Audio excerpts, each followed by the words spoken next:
Cerita pendek berjudul Setangguh Baja Selembut Kapas karya Faizatul Maulidiyah. Polesan bubuk wangi bertebaran di paras wanita berkulit kuning langsat. Sehelai kain berwarna putih ia kenakan di kepalanya. Pandangannya tertuju pada secarik kertas bertuliskan, "Jangan pernah menyerah untuk memberikan ilmu, Ais." Sudah 2 tahun terakhir ini, ia menyandang predikat sebagai guru sekolah menengah pertama. Profesi tersebut memang impian Ais dari kecil.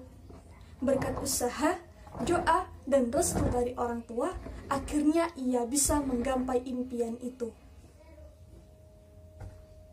Bismillah, semoga hari ini lancar. Langkah kaki pun menjauh dari tempat tinggalnya. Setelah 1 bulan tidak mengajar, lantaran sulitnya lowongan pekerjaan, tiba-tiba datanglah teman Ais menawarkan pekerjaan yang sangat ia butuhkan. Disinilah sekarang ia berjuang, yakni sekolah SMP Islam Tunas Bangsa.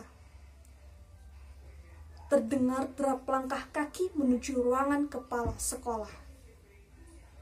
"Baik, saya sudah melihat biodata Anda dan saya menaruh Anda di kelas 8E. Semoga betah ya," ucap Pak Santoso seraya mengulurkan bekas absen kepada Ais. "Insya Allah Pak, terima kasih banyak." Segera ia pergi setelah mendapat anggukan dari Pak Santoso. Kibaran jilbab Ais melambai-lambai tatkala angin menerpanya. Berkali-kali Ais mengembuskan napas kasar karena gugup. Namun, ia berusaha bersikap tenang agar proses mengajarnya berjalan dengan mulus. Dari arah berlawanan, seseorang menyapa Ais. Ia adalah Elina, guru yang terkenal dengan perkataan pedasnya. Tanpa berkenalan terlebih dahulu, Elina berujar, "Kamu guru di kelas 8E. Tampang-tampangnya, kamu tidak akan bisa menaklukkan anak-anak nakal di kelas itu. Semua guru telah menjuluki 8E dengan julukan kelas riuh. Dan hanya saya yang bisa mengajarnya. Saya jamin secepatnya kamu akan keluar dari sekolah ini." Ais hanya tersenyum, sebab ucapan dari Elina ia jadikan motivasi untuk tidak meremehkan anak-anak yang akan diajarnya. Tepat di depan pintu, suara gaduh dan adu mulut terdengar nyaring di telinga Ais. Sepertinya perkataan Bu Elina ada benarnya, batin Ais. Tangannya memegang slot dan memutarnya. Sekonyong-konyong beberapa kertas yang sudah lusuh berbentuk bulat berhasil mengenai dahi Ais. Sontak ia terkejut. Terlihat kumpulan anak laki-laki yang tadinya duduk di meja, kini sudah rapi di kursi masing-masing. Lain halnya dengan geng perempuan. Mereka asyik mencoba berbagai lensa mata dan pewarna bibir. Sungguh pemandangan yang lucu bagi Ais. Ditatapnya satu persatu dengan bibir sedikit ke depan. Kedua tangannya ia lipat di perut. Maju sebanyak 3 langkah.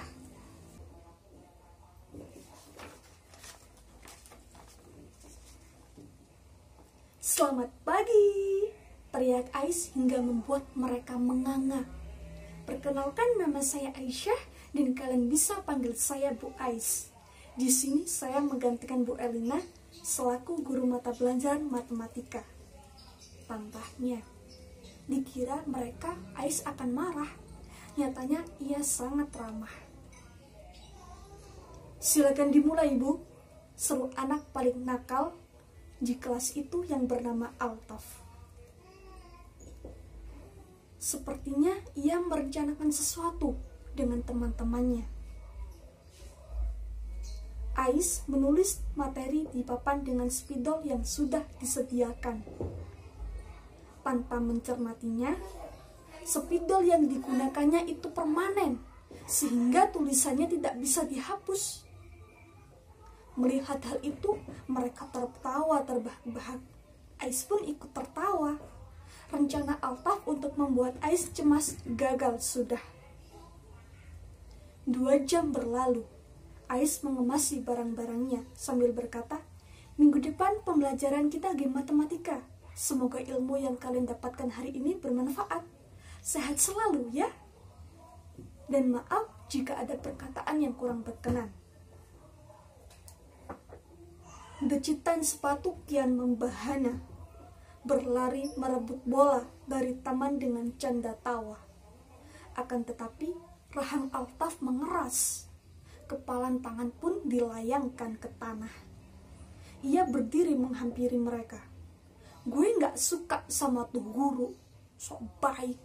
Gue jamin itu guru pasti menghina kelas kita dan dibandingin dengan kelas lain. Sama aja kayak guru lainnya." Geram Altaf sembari melempar bola basket. "Gue punya ide nih. Buat ngerjain Bu Ais biar cepet keluar dari sekolah ini," sahut Doni. "Ide apa?" tanya Fadil dan Vino bersamaan. Geng modis itulah namanya. Tampaknya mereka membicarakan ide gilanya secara sembunyi-sembunyi. Wanita yang memakai sepatu tinggi tengah menghampiri Ais yang sibuk dengan materi untuk minggu depan. Sejak pertama kali bertemu, Elina tidak menyukai kehadiran Ais. Menurutnya, Ais sudah merebut kekuasaan kelas 8E. Maka dari itu, ia akan menjatuhkan semangat Ais untuk mengajar di sekolah ini.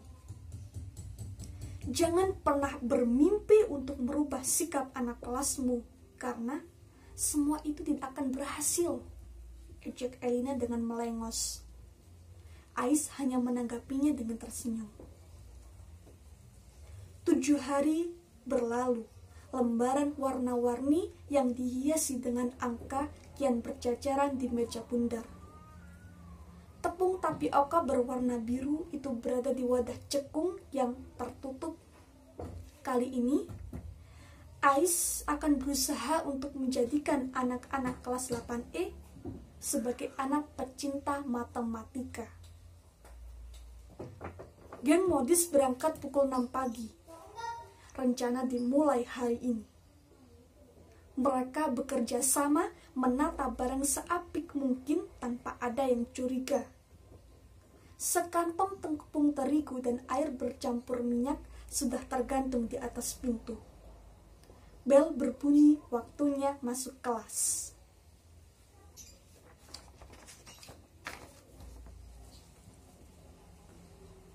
Ketika Bu Ais mendorong slot pintu dengan muka yang berbinar, tiba-tiba tepung bercampur air mengguyur kepala Ais. Seketika mulutnya terbuka. Semua murid menertawakannya. Lagi-lagi Ais tersenyum. Segeralah ia pergi ke kamar mandi untuk bersih-bersih. "Kita keterlaluan enggak ya?" tanya Vino dengan ekspresi cemas. Altaf menyahut dengan sarkas. "Lupa sama tujuan kita. Udah, jangan dipikirin." Dari arah koridor, terlihat Ais kembali ke kelas 8E. Tidak ada kemarahan yang terpancar di wajah Ais. Justru yang ditujukannya ialah bibir yang melengkung layaknya bulan sabit. Sungguh luar biasa hatinya. "Kalian ada masalah apa sama saya? Coba deh cerita. Hari ini kita sharing-sharing aja. Sekarang saya mau kalian jujur tentang unek-unek yang selama ini dipendam. Keluarkan semua tanpa basa-basi, tanpa ditutupi, dan tanpa takut. Meskipun itu menyangkut sesuatu yang jelek untuk saya. Kalau kalian ingin menghina saya, atau ada hal yang tidak disukai dari saya, silakan ngomong. Saya tidak akan marah dan akan menerimanya dengan lapang dada. Oh iya, saya juga tidak akan membocorkan kepada siapapun. Janji, tutur Ais dengan tenang. Altaf mengacungkan telunjuknya.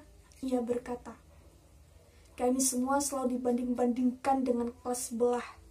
Anak-anak di sana cerdas-cerdas, sedangkan kami selalu dibilang kelas anak-anak onar. Kami tidak suka dibanding-bandingkan, Bu. Sekian dari saya yang mewakili mereka. Ais menghembuskan napas dan berujar, mungkin tujuan ngebanding-bandingin kalian itu supaya termotivasi dengan kelas yang mayoritas anaknya cerdas. Namun, saya mengerti dibandingkan itu rasanya tidak enak. Di kelas ini, saya tidak akan membandingkan kalian, karena saya yakin kalian itu memiliki potensi dan kelebihan dalam diri masing-masing. Baik itu di bidang akademik, non-akademik, yang jelas, keahlian setiap orang itu berbeda-beda. Contohnya, ada anak yang kurang pandai dalam matematika. Akan tetapi, ia pandai dalam berolahraga. Jalan hidup untuk mengejar impian setiap orang itu tidak ada yang sama. Saya ingat, ada kata-kata mutiara kayak gini. Jangan lihat orang dari sampulnya, tetapi lihatlah orang tersebut dari isinya. Meski kalian luarnya kayak gini, namun saya percaya ada sesuatu yang unik dari diri kalian. Beralih ke topik lain. Mengapa saya tidak marah saat kalian menjadikan saya sebagai bahan tertawaan tadi? Karena saya menanamkan sebuah kutipan yang sangat menampar dari beliau, Kiai Haji Maimun Zubair, yang berbunyi, menjadi guru itu tidak usah punya niat bikin pintar orang.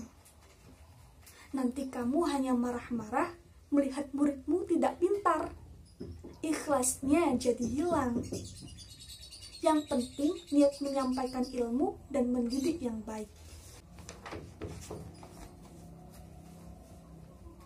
Masalah muridmu kelak menjadi pintar atau tidak, serahkan saja pada Allah. Didoakan saja terus-menerus agar muridmu mendapat hidayah. Dulu saya pernah berambisi untuk membuat murid pintar. Selang beberapa minggu, murid yang saya ajari nilainya turun terus. Saya marah-marah. Setelah itu, saya diajak pergi ke majelis ilmu oleh teman saya. Di tengah-tengah acara, penceramah mengungkapkan kutipan tersebut. Akhirnya, air mata saya menetes. Berarti pemikiranmu salah, Ais, batin saya. Kemudian, saya mulai mengamalkan kutipan itu dalam proses pengajaran. Beda dengan kalian. Kalau kalian ditentukan oleh dua hal. Yang pertama usaha dalam diri, dan yang kedua doa. Demikian yang saya sampaikan. Mohon maaf bila ucapan saya menyinggung perasaan kalian. Setelah mengucapkan perkataan panjang lebar, Ais pergi meninggalkan kediaman kelas 8E. Altaf mengikuti Ais secara diam-diam. Di ujung koridor, Ais sedang berbincang-bincang dengan Pak Santoso, selaku kepala sekolah. Loh, itu kenapa, Bu? Jilbabannya kok basah semua? Pasti ulah kelas 8E ya? Memang keterlaluan mereka. Tidak kok, Pak. Anak kelas 8E malah baik banget sama saya. Mereka anak-anak yang lucu. Kalau begitu, saya kesana dulu, Pak. Potong Ais tersenyum, seraya pergi menuju kantor. Mata Pak Santoso mendelik terkejut mendengar penuturan Ais. Di lain tempat, Altaf terenyuh dengan sikap Ais yang menjunjung nama kelas 8E menjadi kelas yang baik Tuduhan gue salah. Bu Ais orangnya memang baik, bukan sok baik. Maafkan saya, Bu. Lirih Altaf dengan air mata yang mengalir. Tamat.